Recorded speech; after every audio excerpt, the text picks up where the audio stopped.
الحمد لله رب العالمين والصلاة والسلام على سيد الأنبياء والمرسلين محمد وعلى آله وأصحابه أجمعين ومن تبعهم بإحسان إلى يوم الدين أما بعد.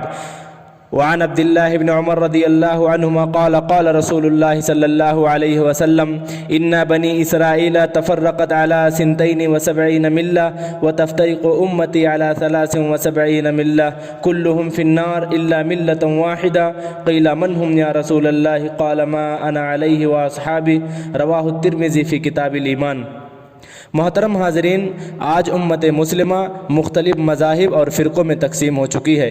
ایک عام آدمی انسان اس بات سے پریشان رہتا ہے کہ آخر وہ کس مذہب کو اختیار کرے اور کس راستے پر چلے. وہ کیسے اس بات کو پتہ کرے کہ وہ کون سا دین ہے جسے رسول اللہ صلی اللہ علیہ وسلم لے کر کے آئے تھے، جبکہ اس پرفتن دور میں ہر شخص اپنے آپ کو حق پر ہونے کا دعویٰ کر رہا ہے. تو آئیے اللہ کے پیغمبر صلی اللہ علیہ وسلم کے زبان سے ہم سنتے ہیں کہ وہ جماعت کون ہے جو قیامت کے دن نجات پائے گی. آپ صلی اللہ علیہ وسلم نے ارشاد فرمایا کہ بنو اسرائیل 72 فرقوں میں تقسیم ہو گئے اور میری امت 73 فرقوں میں تقسیم ہوگی. سارے کے سارے جہنم میں جائیں گے سوائے ایک کے. اور وہ کون ہے؟ صحابہ نے سوال کیا من ہم یا رسول اللہ، اے اللہ کے رسول وہ نجات پانے والا گروہ کون سا ہوگا؟ آپ صلی اللہ علیہ وسلم نے وہاں کسی مذہب کا نام نہیں بتایا، کسی فرقے کا نام نہیں بتایا، کیونکہ اگر آپ کسی فرقے کا نام بتلا دیتے تو آج ہر مذہب کا ماننے والا اپنے آپ کو اسی نام سے مخاطب کرتا اور کہتا دیکھو ہم ہی وہ جماعت ہیں جو قیامت کے دن نجات پائیں گے. آپ صلی اللہ علیہ وسلم نے منہج اور فکر کو بتلا دیا، کہا ما انا علیہ و اصحابی، جو میرے راستے پر ہوگا، میرے صحابہ کے راستے پر ہوگا، جس دین پر آج ہم ہیں، جس دین پر آج ہمارے صحابہ ہیں، جو اس مذہب کو اختیار کرے گا قیامت کے دن وہی جماعت کامیاب ہوگی. اللہ رب العالمین نے ارشاد فرمایا قل ھذہ سبیلی ادعو الی اللہ علی بصیرۃ انا ومن اتبعنی. اے پیغمبر صلی اللہ علیہ وسلم آپ کہہ دیجئے، لوگوں کو بتلا دیجئے کہ یہ میرا راستہ ہے، میں تمہیں اللہ کی طرف دعوت دیتا ہوں. پیغمبر صلی اللہ علیہ وسلم اللہ کے راستے کی طرف دعوت دیتے ہیں. اور آج لوگ جو فرقوں میں تقسیم ہو چکے ہیں وہ شخصیت پرستی کی دعوت دیتے ہیں، تقلید کی دعوت دیتے ہیں، تقلید کی دعوت دیتے ہیں. جی ہاں، تقلید کی دعوت دیتے ہیں. حنفیت، مالکیت، شافعیت، رافضیت، ان سارے مذاہب کی طرف دعوت دیتے ہیں، گویا کہ وہ منہج رسول سے بھٹک چکے ہیں. کیونکہ آپ صلی اللہ علیہ وسلم کا منہج ہے کہ ادعو الی اللہ کے راستے کی طرف دعوت دینا. اور آگے جو اللہ رب العالمین نے ارشاد فرمایا علی بصیرت، دلائل کی بنیاد پر. اور یہ جو دلیل ہوتی ہے، بصیرت جو ہوتی ہے، یہ تقلید کی نقیض ہوتی ہے، کیونکہ اندھا اور دیکھنے والا کبھی برابر نہیں ہو سکتے، ایک زندہ اور ایک مردہ کبھی برابر نہیں ہو سکتے. اسی طرح سے ایک تقلید کرنے والا اور ایک متبع سنت کبھی برابر نہیں ہو سکتے. لہذا جو شخصیت پرستی کی دعوت دیتا ہے وہ منہج رسول سے بھٹک چکا ہے. آپ نے فرمایا علی بصیرت، اور بصارت میں آنکھیں کھلی ہوتی ہے اور تقلید کرتے وقت آدمی کی آنکھیں بند ہوتی ہے. لہذا رسول اللہ کا منہج یہ ہے، قرآن بتلاتا ہے کہ ادعو الی اللہ علی بصیرۃ انا ومن اتبعنی، میرا یہ طریقہ ہے کہ میں اللہ کے راستے کی طرف دعوت دیتا ہوں اور دلیل کی بنیاد پر، بصارت کی بنیاد پر. اور میرے ماننے والے جو ہوں گے، میرے اتباع کرنے والے جو ہوں گے، ان کا وہی محمد الرسول اللہ صلی اللہ علیہ وسلم سے لے کر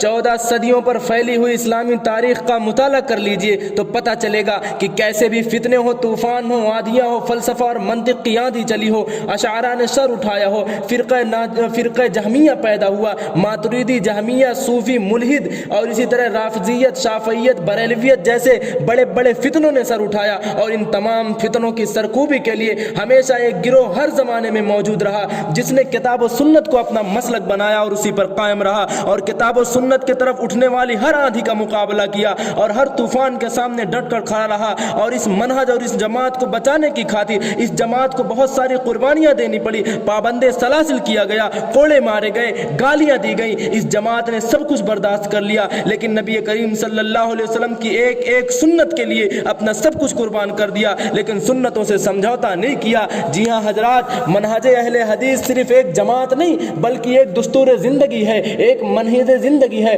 قرآن و سنت پر عمل کرنے کا منہ بولتا ثبوت ہے. اہل حدیث ہونے کا مطلب صرف حدیثیں یاد کرنا نہیں ہوتا۔ اہل حدیث ہونے کا مطلب ہوتا ہے کہ رسول اللہ کے مقابلے میں کسی بھی انسان کے قول کو کوئی اہمیت نہ دی جائے۔ اہل حدیث ہونے کا مطلب یہ ہوتا ہے کہ ساری دنیا کی مخالفتوں کے باوجود توحید کے پرچم کو کبھی جھکنے نہ دیا جائے۔ اہل حدیث ہونے کا مطلب یہ ہوتا ہے کہ تمام قسم کی ذلت اور رسوائی کو برداشت کرنے کے بعد، تمام قسم کے الزامات کو سہنے کے باوجود بھی سنت رسول کو کبھی شرمندہ نہ ہونے دیا جائے۔ نبی کریم صلی اللہ علیہ وسلم کا فرمان جس وقت ثابت ہو جائے وہ ہمارا دین ہوتا ہے۔ یہی اہل حدیث کا منہج ہے۔ آپ صلی اللہ علیہ وسلم نے ارشاد فرمایا، لا تزال طائفة من امتی علی الحق منصورین لا يضرهم من خذلهم حتى یاتی امر اللہ، کہ میرے امت کا ایک گروہ ہمیشہ حق پر قائم رہے گا، اللہ رب العالمین کی جانب سے اس کی مدد کی جائے گی۔ اور حق کیا ہے؟ آپ نے فرمایا کہ وہ جماعت ہمیشہ حق پر قائم رہے گی۔ آپ نے فرمایا، ترکت فیکم امرین لن تضلوا بعد ان تمسکتم بہما کتاب اللہ و سنت نبیہ۔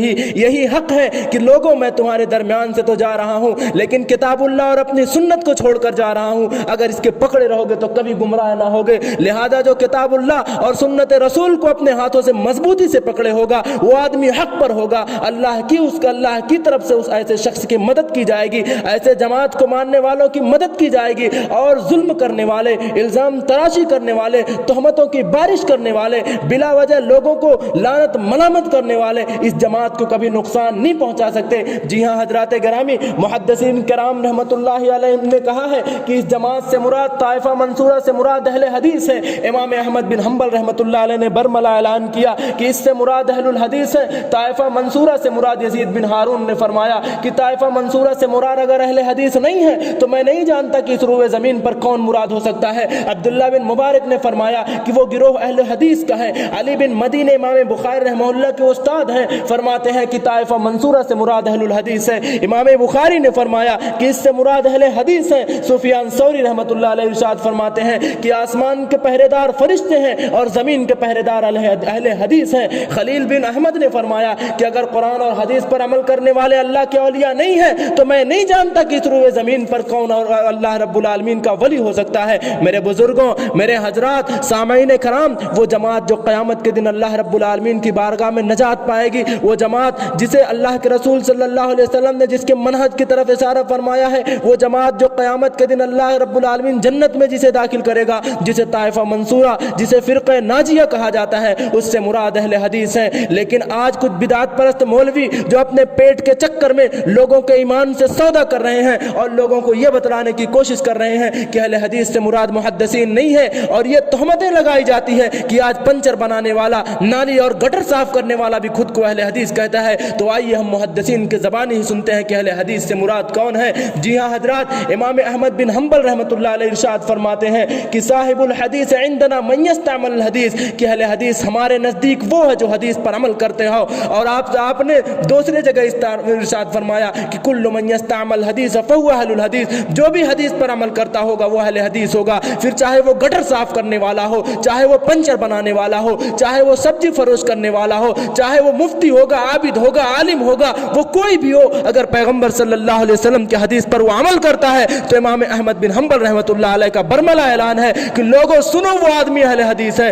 علامہ جلال الدین سیوطی رحمۃ اللہ علیہ فرماتے ہیں کہ اہل حدیث کے لیے اس سے زیادہ فضیلت کی بات کیا ہو سکتی ہے کہ آپ صلی اللہ علیہ وسلم کے علاوہ ان کا کوئی دوسرا امام نہیں ہے۔ لوگوں، امام ابن تیمیہ رحمۃ اللہ علیہ نے بھی ارشاد فرمایا ہے کہ اہل حدیث سے مراد دونوں ہیں، محدثین اور عوام دونوں ہیں، وگرنہ اگر صرف اس سے محدثین کرام کو مراد لیا جائے گا تو میں آپ سے سوال کرنا چاہتا ہوں کہ اللہ کی جنت میں صرف محدثین داخل ہوں گے، عوام کو جنت نہیں ملے گی؟ اگر کسی کو جنت چاہیے تو اسے محدث بننا پڑے گا؟ ہرگز نہیں۔ یہ لوگوں کی طرف سے فتنہ پھیلایا جا رہا ہے۔ خدا را اپنے گریبان میں جھانکے، اپنے ایمان کا سودا ان مولویوں سے نہ کرے جو اپنے پیٹ کے چکر میں آپ کے ایمان کو برباد کرنے کی کوشش کر رہے ہیں۔ اللہ کے رسی کو مضبوطی سے تھامو، منہج رسول کی طرف واپس پلٹ آؤ، کتاب اللہ اور سنت رسول کو اپنے ہاتھوں سے مضبوطی سے پکڑ لو۔ قیامت کے دن یہی ہمارے اور آپ کے نجات کا سبب بنیں گے۔ اور فرقہ ناجیہ اور طائفہ منصورہ، جسے رسول اللہ صلی اللہ علیہ وسلم نے فرمایا ہے کہ جو ہمیشہ حق پر قائم رہے گی، وہ صرف اور صرف اہل حدیث ہے۔ اس کے علاوہ سارے کے سارے منہج اور سارے مذاہب